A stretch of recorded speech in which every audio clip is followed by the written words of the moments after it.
It's going to be interesting. I'm officially a Twitch streamer, not because I'm actually a Twitch streamer, but because I have LEDs up.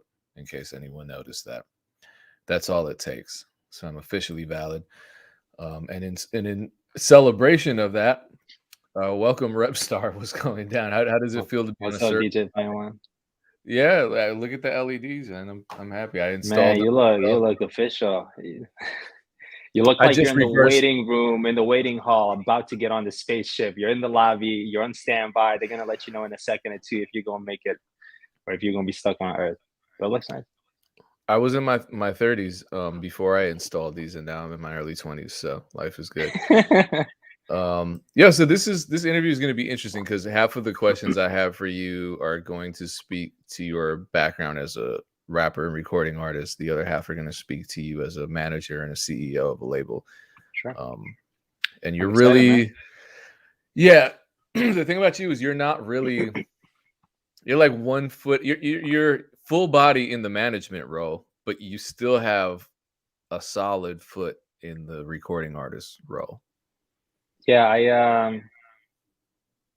it's interesting because I think when you're a creative person, it doesn't really matter what people label you as, you'll always find some outlet for yourself and multiple outlets. So whether it's writing or performing or work, creative marketing or even management, there's so much creativity that goes into that too. And you're listening to music, you're listening to ideas, and you have to use your imagination. So I don't know. I like having a mix of all things to do.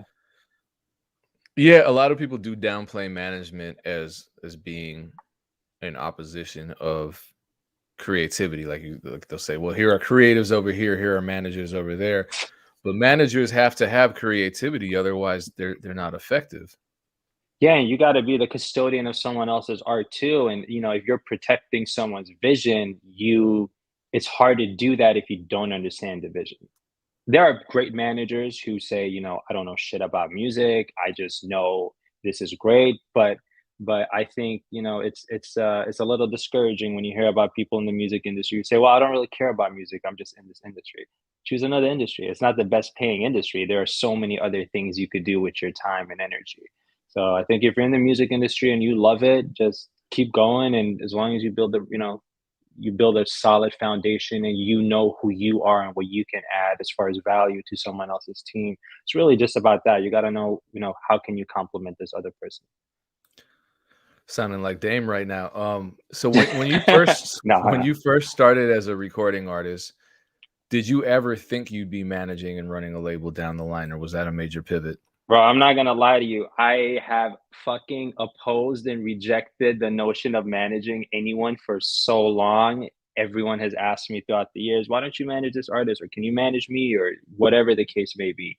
And for so long, honestly speaking, I took it as such a um I know no one meant it that way, but I took it as such a personal offense to me as an artist because I always thought and meant don't be an artist, just do management. And I never realized they wanted me to just do what I'm doing for myself as well for them. So it took a lot of it took a lot of soul searching to get to the point where I realized no, this is actually a compliment. They want me a part of their team.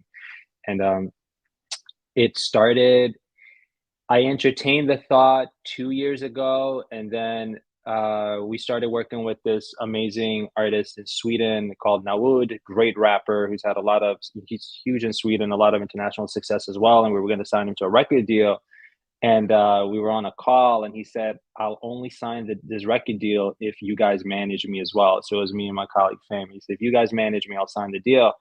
And that was the first management client that we had. Not client, I don't like using words like that. The only reason I'll be using certain words which I don't necessarily subscribe to is just to make it easier for everyone who's tuned in.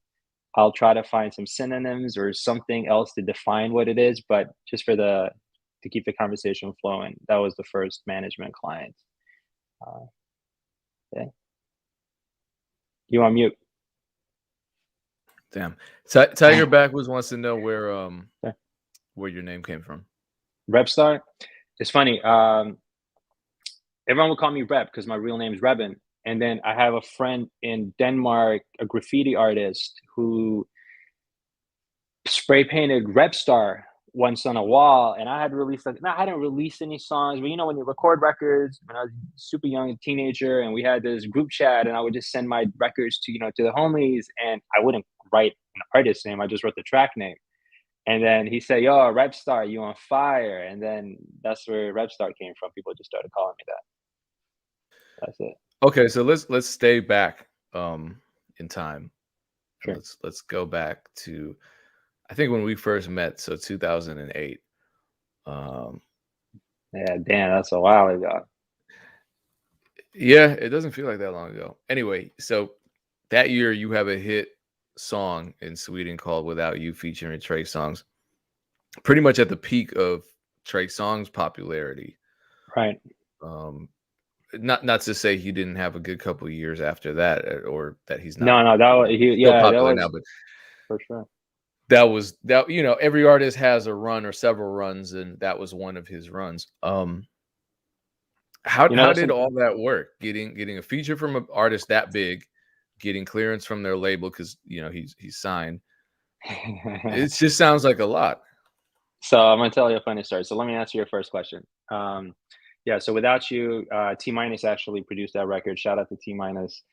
It's a funny story because once I answer this question, there are follow-up questions, but the answer to that question is I actually got introduced to Trey through Drake, and I always wanted to do a record with Trey. And I remember it's such an interesting thing to look back and just know that I followed my gut. But when we recorded the song, I think we made the song a couple months, it must have been 4 months before the record came out, maybe five.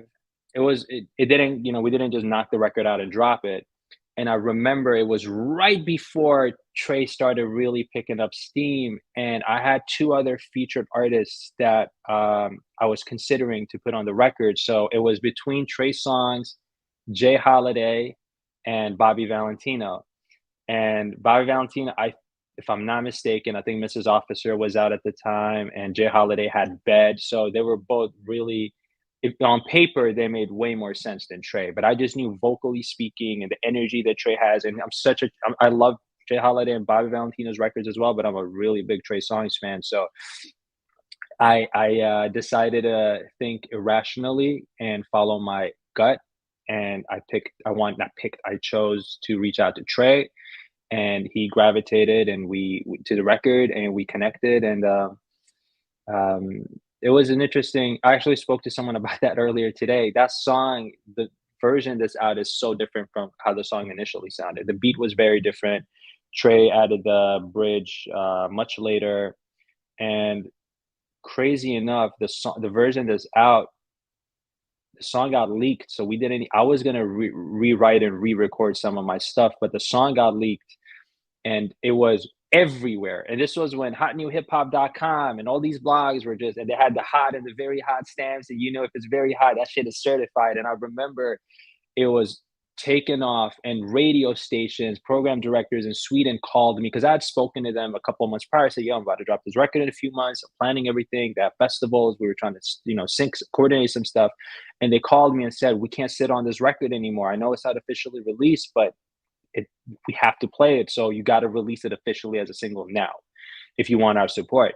So I officially dropped the song, and I cringe when I listen. I think Trey is amazing on the record, but there's so many things I wish I could do differently. So that was probably the most important lesson I learned. Don't just do shit because everyone else. It doesn't matter. You got to work in your own pace. Follow your own pace. And but the song is nice. Yeah, we performed it, and I'm sure a lot of artists feel that way, if not all. Like listening back to songs, I probably can't think of a single song I have that I'm 100% happy with. So Yeah, it yeah. is what it is. Yeah. Yeah, the beat. I remember talking to T minus about that at the time, about how Yeah. the beat changed, and I don't like, it was a whole ordeal with the beat changing. So And yeah, I don't yeah. remember. It was a long I'm time not. ago. You're right on the money. I'm not gonna get into what happened with the beat, but basically, after the vocals were recorded, and we nailed everything. T minus and I had a conversation about making some changes to the beat just to make it sound a little different. And he killed it. And it's crazy. I don't remember. I don't have the old. I'm sure I have it on a hard drive or something. But I, and there's a boy one that explained this interesting phenomenon to me called demoitis, which I 100% suffer from, but never really could define. Where if you listen to a record or a demo long enough, it doesn't matter how much better it gets once it's mixed or finalized, you'll still be emotionally attached to the old demo that you've been listening to over and over again. And that beat might be the only beat where I actually don't feel that way. T minus did such a great job when he, added new stuff to it and made changes to the production that I like the new version way more than the old. So shout out to T minus. He's the only one. You and T minus are the only ones who can do that, I think. No comment, but so what was crazy is that you were working with Toronto talent early, including Boy Wonder, T minus, Drake, and The Weeknd. It's kind of it's crazy to think about.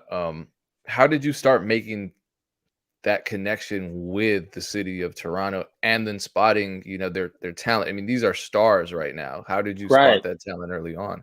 Well, Drake was the first one that I came across, and he had Replacement Girl out with Trey, and I was like, this. First of all, the song was amazing, and I was like, this beat is amazing. Who the fuck produced it? And it was T minus and Boy Wonder who produced that record together. And I reached out to Drake a very long time ago on MySpace, and I wrote the longest message, and he got back to me. It was such a he had just dropped Comeback Season by the time I emailed him or messaged him, and I heard the intro, and the whole tape was amazing. But as soon as the intro was done, I remember pausing the tape, and I was like, "This guy's gonna be the biggest artist in the world." It was so clear to me that this guy is amazing, and he's one of the best, if not the best, and he's gonna be a superstar. And everything he said just resonated with me, musically speaking. So I reached out, and the music industry is very interesting because everyone knows everyone, and that's why maintaining a good relationship and maintaining good relationships is so important, because you're not gonna last. And when I say last, I'm not talking about 2 3 years. I'm talking, if you're not gonna last, we're talking about, was this '08? I probably reached out to Drake '07. So I've known these. You if you want to be in this music industry for the long run, you have to come in and keep your principles and morals intact. And anyway, so with that being said, I reached out to T minus, and told him, Drake and I decided we're going to do a record together, and he said, send me some beats, and I didn't have any beats, so I reached out to T minus, and I said, I love what you did on Replacement Girl. I'm going to do a record with Drake. Do you have any beats in mind? And I sent him some of my stuff, some of my songs that I'd released, and the best thing you can do, if you don't have to quantify things as far as streams or what success means to you, whatever, but the best thing you can do is one relationship should lead to five more relationships, not just business wise, even just as a human being, socially speaking. That I feel like if that happens, it's not a stamp of approval, but more so, it speaks to who you are as a person. If other people are willing to introduce you or co-sign a relationship. So I got to know T minus. I got to know Drake's manager at the time really well. Shout out to T Slack. And then him and Drake were supposed to come to Sweden, and then Drake was going to go on tour with Wayne out of the blue, and uh, Drake didn't want to come alone, so Boy Wonder wanted to come, and then Drake had to hop out, so Boy Wonder ended up coming to Sweden, and that's how I got to know Wonder. And obviously him and Minus and Drake and everyone's close, but it was just one friend introducing you to another friend. It was really just that. But The Weeknd is interesting because he actually reached out to me on Facebook, and this was prior to him choosing the name The Weeknd. He just wanted to be a songwriter and producer at the time, not even an artist. And his energy was, he sent me a message and he said, I'm a writer producer. I know you're doing a lot of records out here, with people in Canada. And he said something like, "I'd love to do something with you." And I said, I always try to take, I make the time to respond to people as much as I can and always be, nice to people. And it doesn't matter if they've had a record or not, because I was that guy. Nobody in Sweden, at least, gave me a shot. I fucking went to every studio, and there were producers I wanted to work with, and I didn't even ask them to produce for me. I went there and said, "Can I pay you to mix my records?" I was just trying to build a relationship with people in Sweden. Everyone closed the door. Everyone closed the door. I physically walked into their studio knocking because they wouldn't take my calls with my mixtape, and I say, "Hey, I have this. I'm an artist from the same town." Anyway, so when Weekend hit me up, I responded. I said, "Sounds great. We'll do something," or whatever I said. And I think he could tell it was more of a cordial response than a real, relationship. And he said, "No, no, I'm gonna prove to you that I'm the shit. What's your email? Just give me your email." Send me some records, and I was like, "Holy shit, this guy is fucking amazing." And that was the start of our relationship. And he ended up, we did a lot of stuff together that we, didn't release. But the one we did release was "I Like It" featuring Ray J, co-produced by DJ Payne One, and The Weeknd wrote the hook that Ray J sings, and yeah, that was the first placement we did together, first record we did together. And that was back when he was still, because I remember we had the same manager briefly. Because Toronto, I guess, everyone knows everybody in the music business, but especially in Toronto. And Exactly, yeah. T minus and The Weeknd, well, he was just calling himself Abel back then, Yeah, right? yeah, yeah, and it was him and this other producer, Kid Classic, and together they called themselves The The Noise. Noise. Yep. And Abel used to call himself Kane sometimes, just like the story of Abel and Cain. So Okay, so I'm not crazy uh, because I yeah, remember, yeah. like wanting to call him Kane, and then someone's like, "No, his name's Abel. You Exactly, gotta." exactly. Yeah, Okay. yeah, yeah. Yeah. That was Yeah. it was an interesting time. I remember just hearing all these demos he would make, and he would always send these demos over, and I was like, "Yo, you should be an artist. You're fucking amazing." And a lot of them were really pop heavy too, which doesn't, might not come off as strange now, but you got to remember this was a couple months before House of Balloons. So he was very opposed to doing pop, releasing any pop music as an artist himself. But yeah, I always knew he was going to be a pop star. His pop demos were amazing. Yeah, and that's what's crazy about the song that you did with Ray J.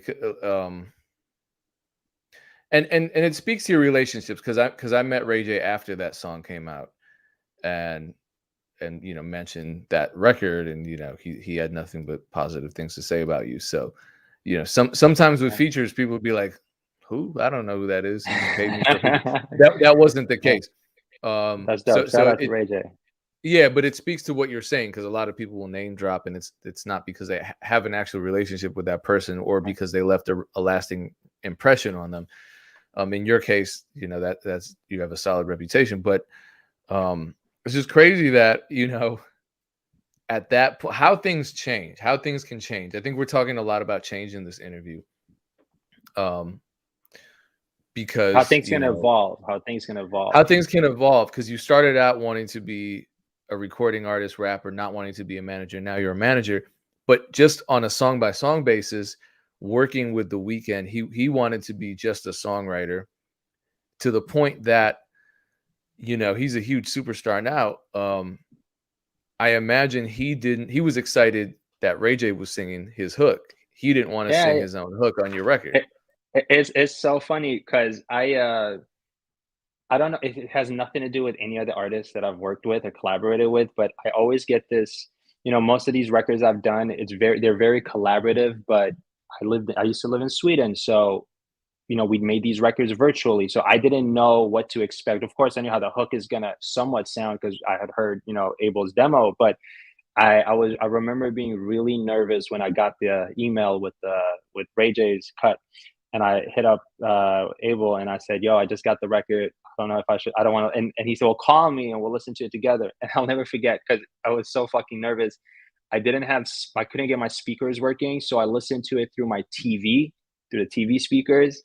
And I called Abel on the phone, and we were listening to it out of my speaker.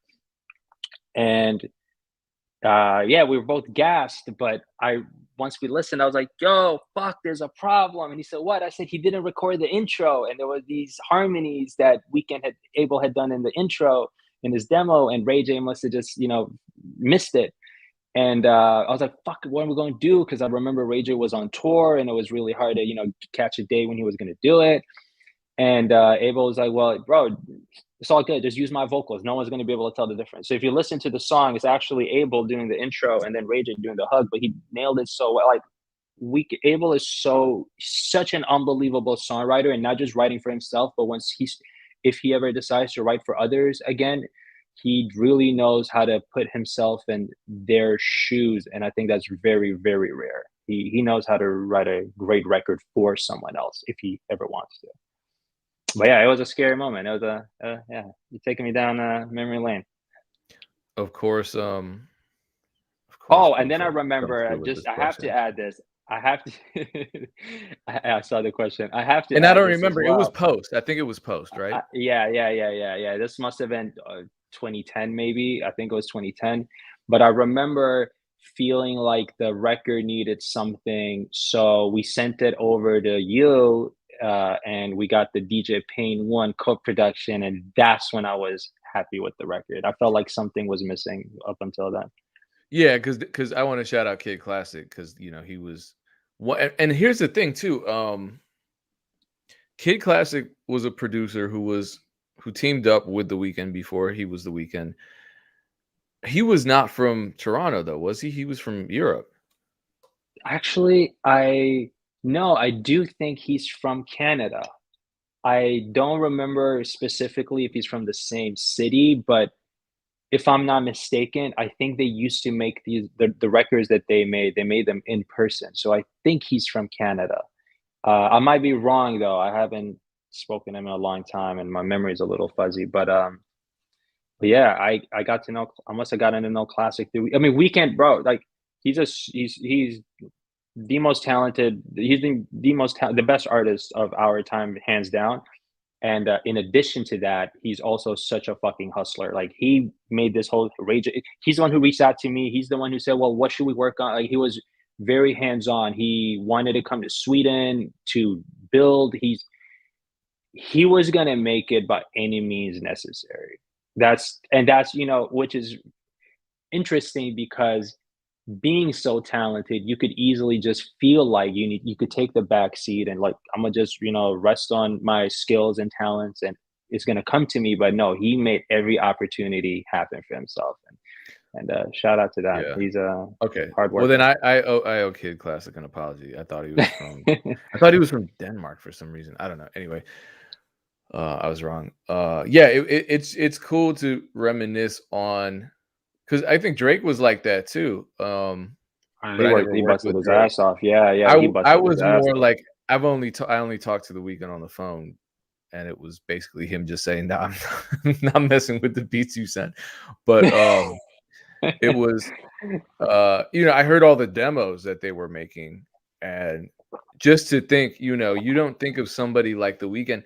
Hell, you don't even think of someone like Bruno Mars at the level that they're at today, hustling and working just to get an opportunity, just to sell a song to an artist that's bigger than them. Like The Right. Weeknd was excited to work with Ray J, and now they're both superstars. Yeah, yeah, Things no, but change. It's just cool to think about it. It's cool to see yeah, that and transition.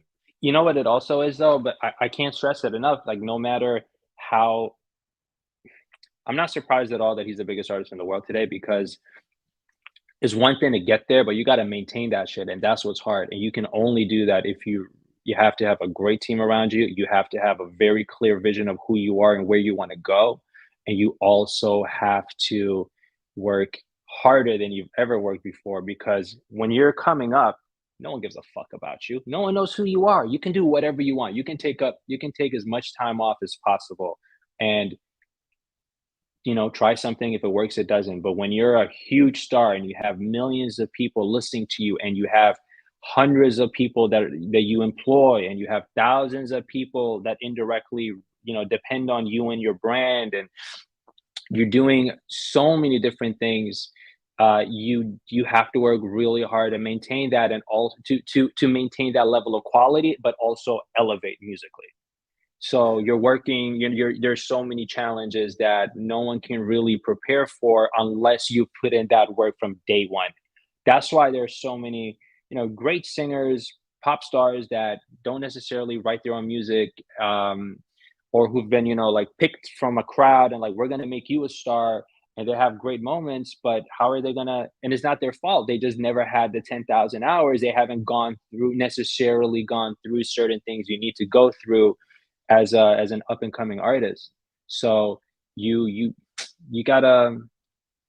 That's why, when I work with an artist, and hype comes and goes. I can't stress this shit enough. Hype comes and goes, and it can be a beautiful thing if you know what to make of it. You got to capitalize on the momentum and the attention that you've caught, and you got to convert those curious people into fans. And that's what it's all about. And if hype comes too soon and too early in your career, when you don't know all of this and you haven't prepared enough and you're still figuring out who you are, especially if you're young, if you're, when I say kid, even if you're 20, 25, like, you're still a kid, you're trying to figure out who you are as a person, let alone an artist or songwriter or producer.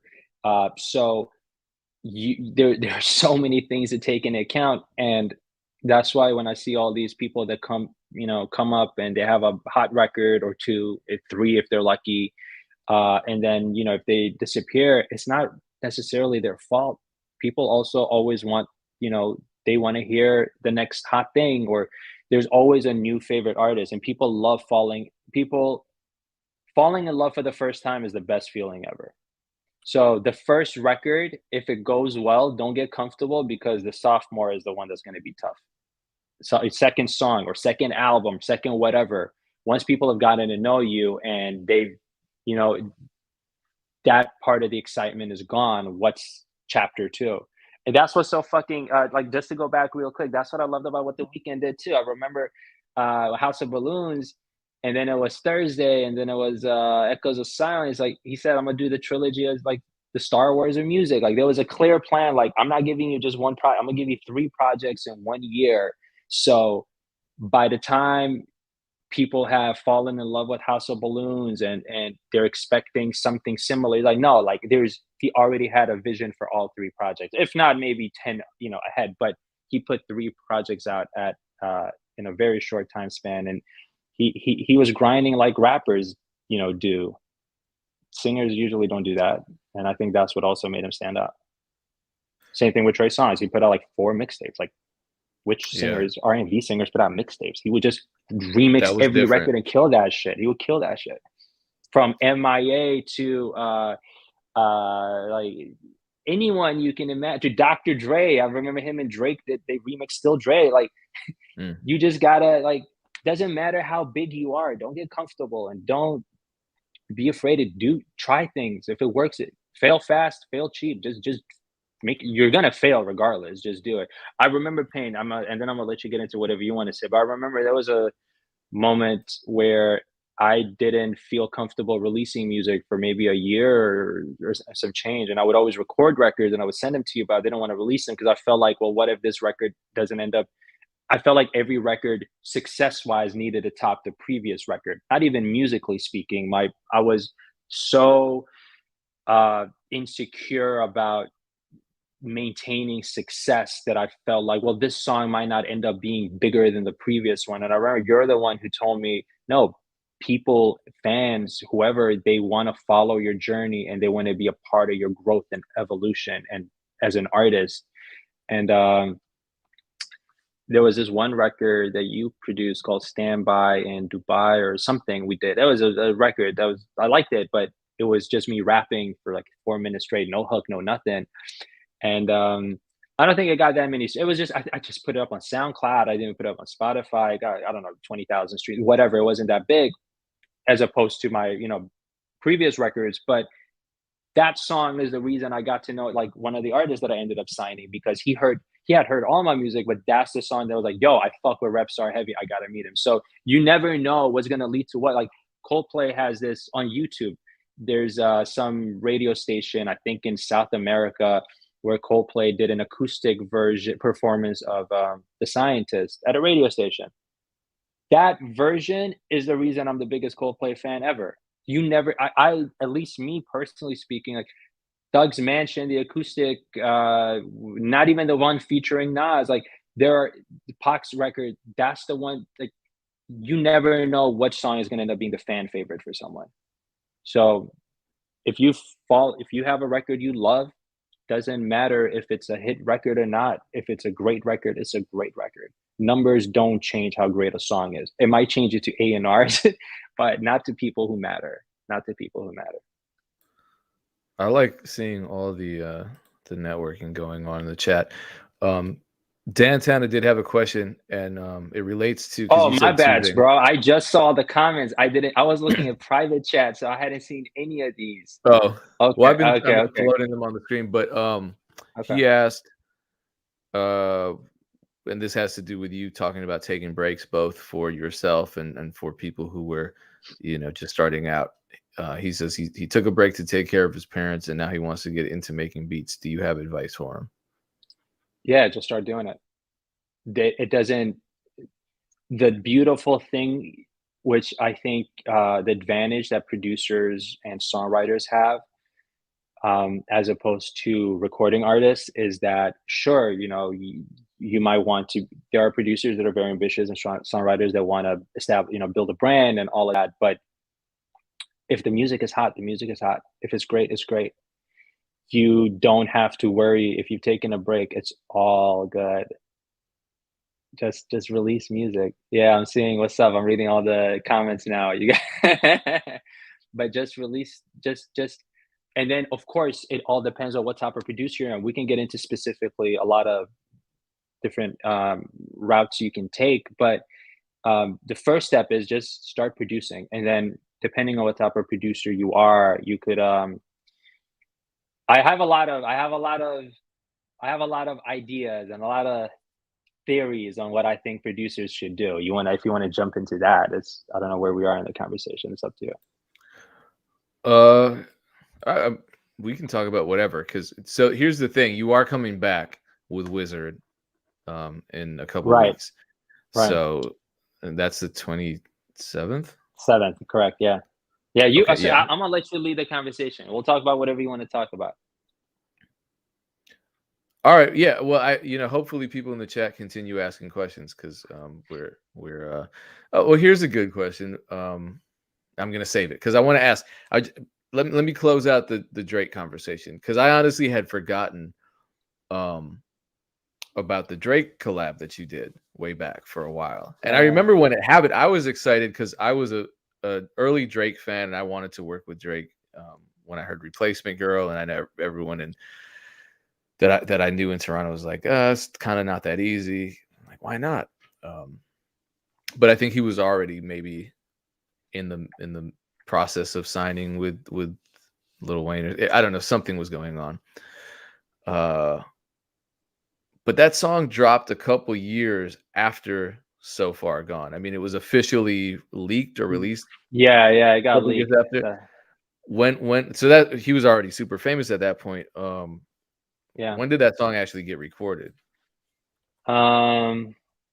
Well, the song never really got finished. That's the thing. So the leaked version you hear that features that Rock City or R City. They're on the hook, but Drake was supposed to do the hook. And if you hear the song, you'll hear that my verse does not sound mixed at all. So it's a leaked. It was leaked, but so it was never really finished in my opinion. But the version that you guys or that people have heard, I think it might have been just a few months prior because my verse was pretty new. Drake recorded his. I don't remember exactly, but it's an interesting story because T Minus sent me that beat, and I sent it over to Drake and his team, and they're like, "Yo, how'd you get this beat?" There were so many questions around the beat before they said what the, and I said, "What do you mean?" They said, "How'd you get this beat? Where did this beat come from?" I said, "I got it from T Minus," and then I was like quiet for a minute, and then I was like, "Oh, okay," because we got it from Boy Wonder, and they co-produced the record. So this was already a beat that Drake also liked. So it was perfect. They're like, "Yeah, like he likes this beat. You like this beat. Yeah, we'll use it." Like it was meant to be. It was meant to be. But I don't remember timeline wise when it was. recorded it. But Drake was supposed to do a hook for that record as well, and there were a lot of different. I think there were like 12 versions of that song with different hooks, different people, and so I'm glad only one version got leaked. That's what I'm happy about. Okay, so your song with Drake got leaked. Your song with Trey Songz got leaked. I know, Payne. I got a lot of people. I need to have a smaller circle. All my records are getting leaked. Yeah, no, that's a question because it was a different time. I feel like the leak isn't all that much of a threat today in 2022, but back then it was.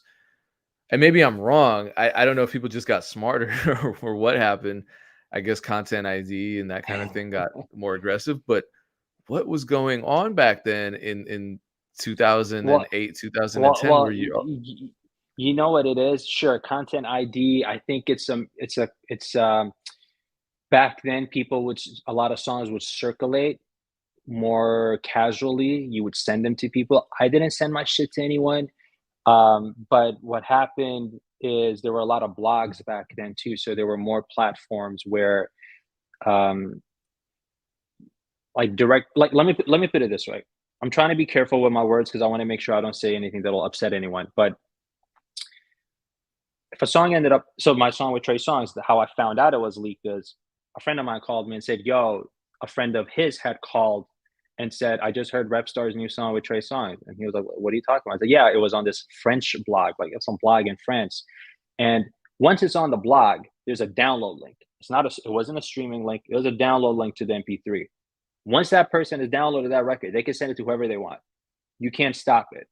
While if a song leaks on Spotify or on Apple Music, which they don't leak there, but let's say someone has somehow gotten their hands on it and they're bootleg, whatever they're doing, they can take that down within minutes.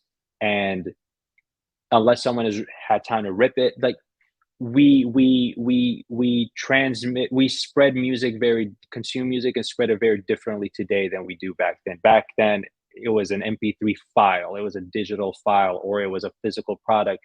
Now it's streaming, and there's they're all run by huge corporations.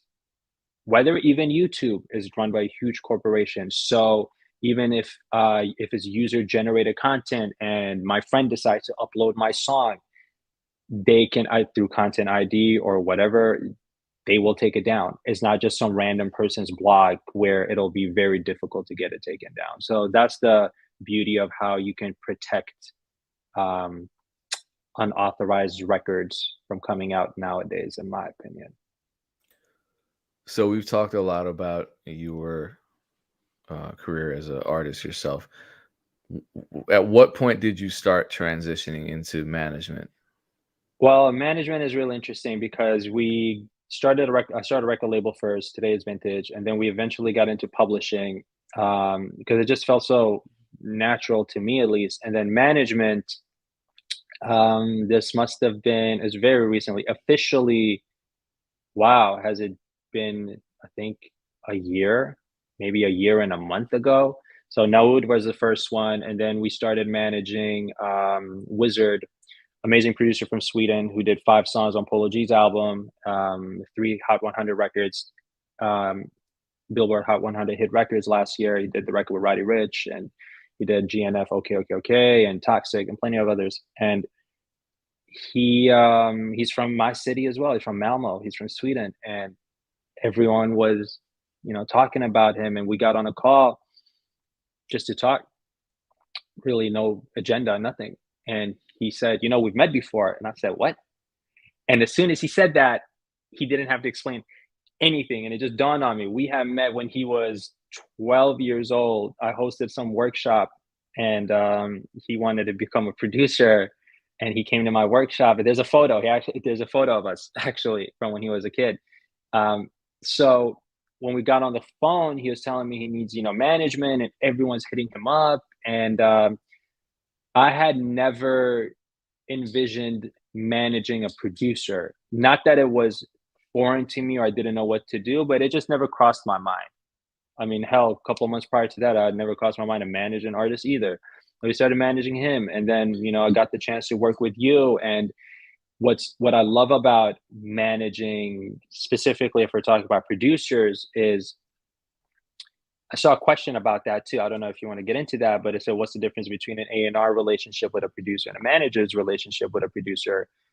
I told Wiz, and I tell anyone that I work with, you have to be more honest with your manager than you are with your priest or your therapist or whoever, because we work for you and we need to know exactly what you want and what you don't want and what you're feeling, and that's the only way we can protect you, because a manager's job is to protect the producer's vision, is to protect the producer's uh, best interests. And if you don't know what their best interests are, I could have an idea of what I think Wizard should do, but it doesn't matter if he wants to do something else. So you need to know exactly what they want, and your job is to protect that. I don't remember what your question was. I just started rambling on and on. Well, no, it doesn't matter. So to me, I feel like okay, you're saying you got into management fairly recently, It came naturally. Yeah, it just came naturally. but hold on. Let's talk about Paris, because Sure. what was your role in that? I felt like you took kind of a managerial role Right, in that. right. That's true. Yeah. So we signed. I met Listener, at this amazing artist from Sweden. I met him at the same place where I met Wizard. I had done a workshop with him as well when he was like 15, and we just reconnected. And I signed him to a record deal before he had even released a single song. I had heard 2, 3 demos when he was a teenager, but I just knew this kid's going to be a star. I don't know if other people can identify talent like that, but that's how I did it. I didn't hear the music. I knew because I'd heard him when he was a kid, and I was like, "Yeah, give him a couple of years, he'll be amazing." You can tell. I can tell when someone has potential, and they just need to know what to do with that potential.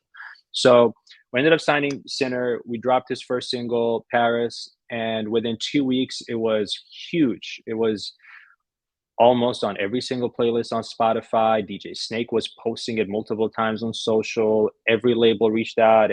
Everybody in the world reached out. And he was 19 years old. It was his first song. And I had to unofficially, I didn't realize it at the time, but I just started managing him because there were just so many things going on and he needed someone to do it. So we And that never had song a is platinum conversation. now. Yeah, yeah, yeah. Big record, and we never had an official. We didn't have a conversation about management until I think the song came out January, and it was December when we were in Spain on a trip. That's when we're like, "You need a manager," and he's like, "Why?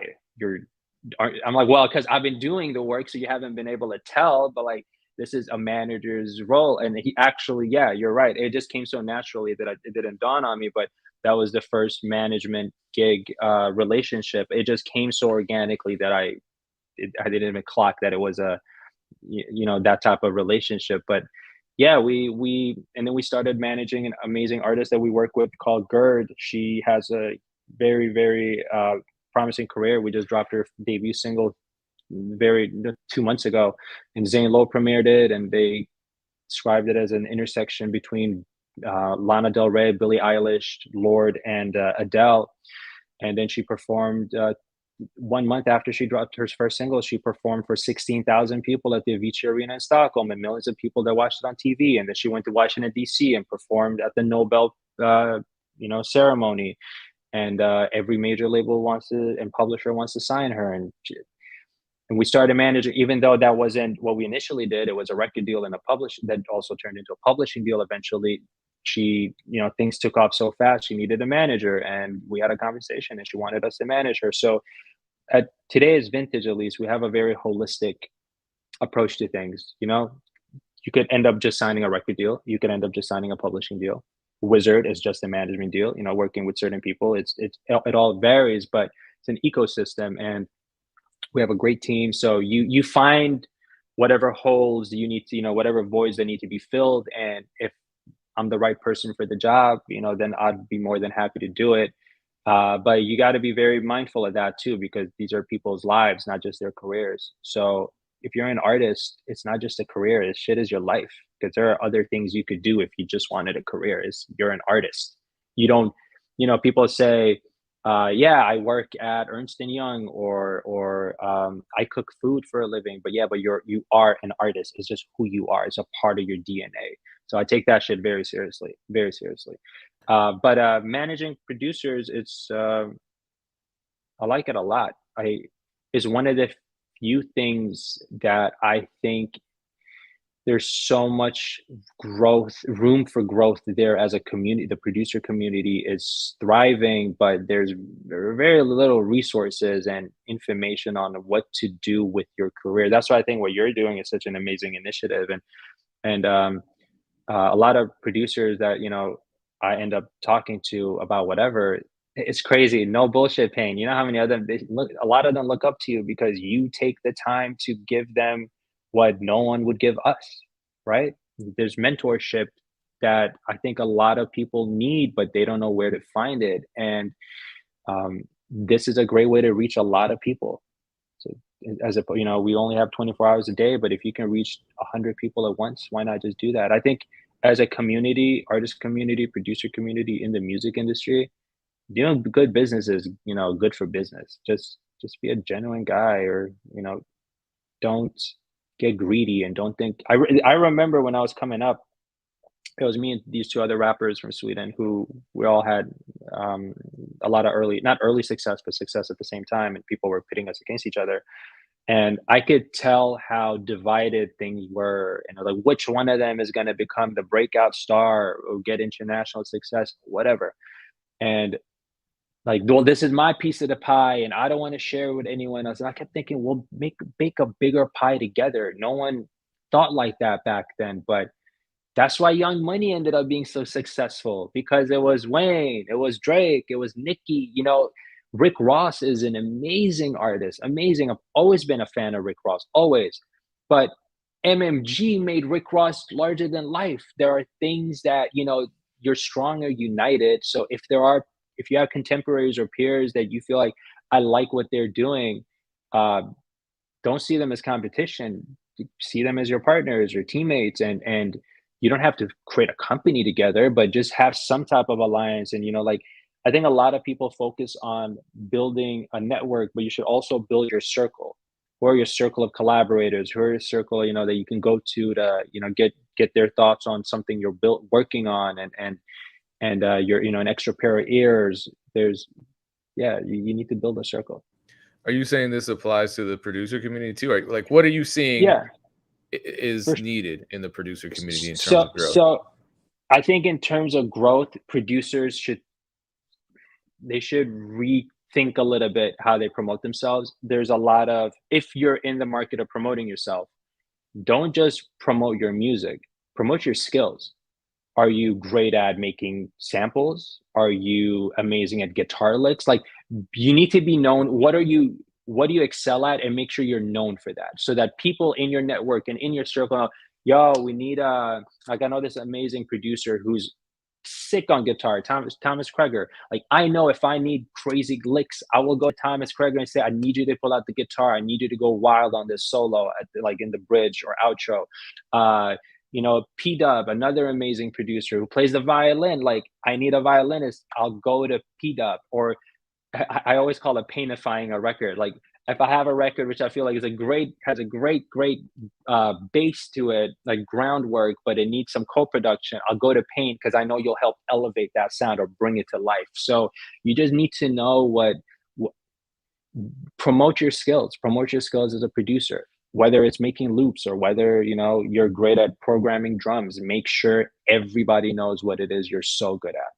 Or if it's a genre or a specific sound, whatever it is, promote your skills. And then you need to, make it your signature trademark initially. And then the bigger you get, it doesn't matter anymore. But like, Timbaland is known for something. And of course he's known for great music, but you can hear when it's a Timbaland record. You can hear when it's a Neptune's record. Um, and that's the beauty of it. They know what they're really, really good at, or they know what they're the best at, and find out what it is that makes you that good.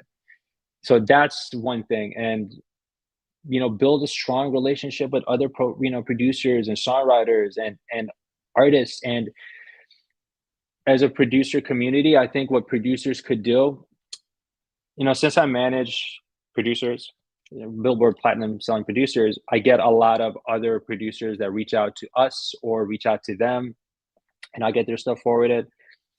Don't spam shit, bro. Like that. I don't listen to, if it's if you take the time and send me an email and you found my email somehow, I'll read your email. I will respond to it. If you write me an email that's worth responding to, as far as you've taken the time to write it, I will take the time to read it. But if it's a copy paste, first of all, anyone can tell if it's copy pasted. That's one thing.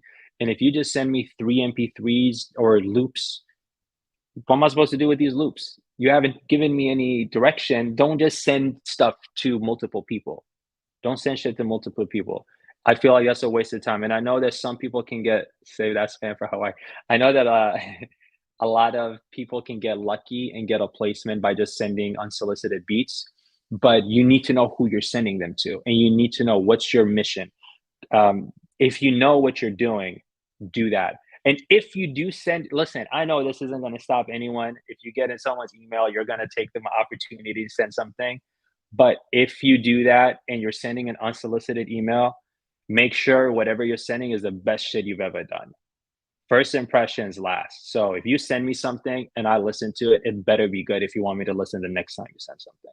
And A&Rs and managers, they're the same. If you get an Yeah. opportunity to send beats to an artist or Atlantic Records or whoever is like, send some beats for A Boogie, make sure these beats are fire.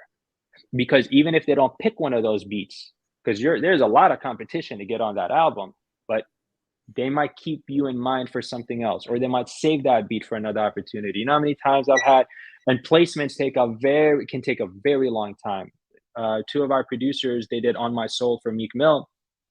Um, that was a year in the making until that record came out. There's same thing with Wizard when he worked with Polo G. Things, I mean, Payne, you know, this it can take a very long time Yeah. until you know what's going to happen with that song. So that's why I'm also always advising people, don't send the same beats to multiple people, because if you're really unlucky, you'll definitely burn a bridge. So let's get into some producer management related questions. Tiger wants to Sure. know what you look for when you work with a new producer. What's something that'll make you actually interested? Well, I don't work with a lot of people because I want to make sure whoever I work with, I know that I can add value to their career and relationships. So what I look for is knowing what is it that makes this producer stand out. That's the most important thing. And that doesn't mean you have to have a sound that sounds like no one else. It just needs to be very clear to me, at least. If I send these, if I'm sending a batch to Cardi B, are they going to want to pick one of these records? And there are different types of producers, right? There are some producers, and there's nothing wrong. I think both work for different reasons, but there are some who want to send 25 beats to an artist, and then there are some who will only send, like Wizard. He's very interesting. It's refreshing. He will only send 3 to 5 beats to an artist. He's like, okay, Cardi B needs some beats. I'm gonna work on some beats for Cardi B and give me whatever time it takes. So, I don't want to say a time because I feel like people should take their own time, but he will give me 3 to 5 beats. And when you listen to them, you'll be like, okay, Cardi B or her A&R, whoever's listening to these beats, they will pick one of these beats for sure because they are solid. And then there are other producers who might send 20 beats and they're great, but you're not sure if you're lucky, you might get one. But with Wiz, I know for sure we'll get a placement because he'll take quality over quantity. Um, but what I look for is, besides, you have to be a great producer, or whatever it is you're doing, but it's also, how do you work? What's your work ethic? What's your mentality? Like, these conversations are more important to me than um like, who do you want to produce for? It doesn't matter to me. Do you want to produce for Cardi B, or do you want to just produce for like this kid in Germany who hasn't blown up, but you believe in him? That's great. Like, I don't I trust your vision. Is more so, are you going to take this shit seriously? Because at the end of the day, I think a lot of people don't. I didn't realize this until I became a manager myself. Also, I hate the word manager, but whatever. I Until I became that myself, I'm essentially vouching for you, telling everyone in my network, in my life, that you're an amazing producer that they should work with. So if my credibility and reputation is on the line, I need to make sure that you don't only just make great records, but you know how to be professional. You're going to make a good impression when you're with people, and And because at the end of the day, I'm not just representing you, you're actually representing me. And I, we're ambassadors for each other. So that's something that's extremely important to me. And I don't just, there are amazing, talented people I know that I would never work with because it's just not a good fit.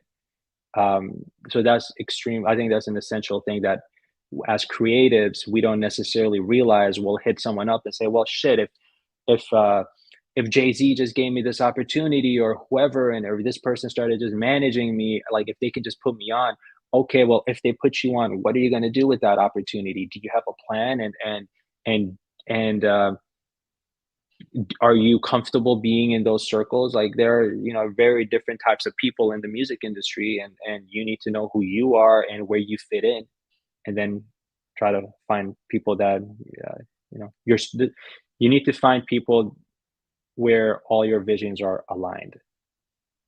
We've had a bunch of variations of the same kind of question. And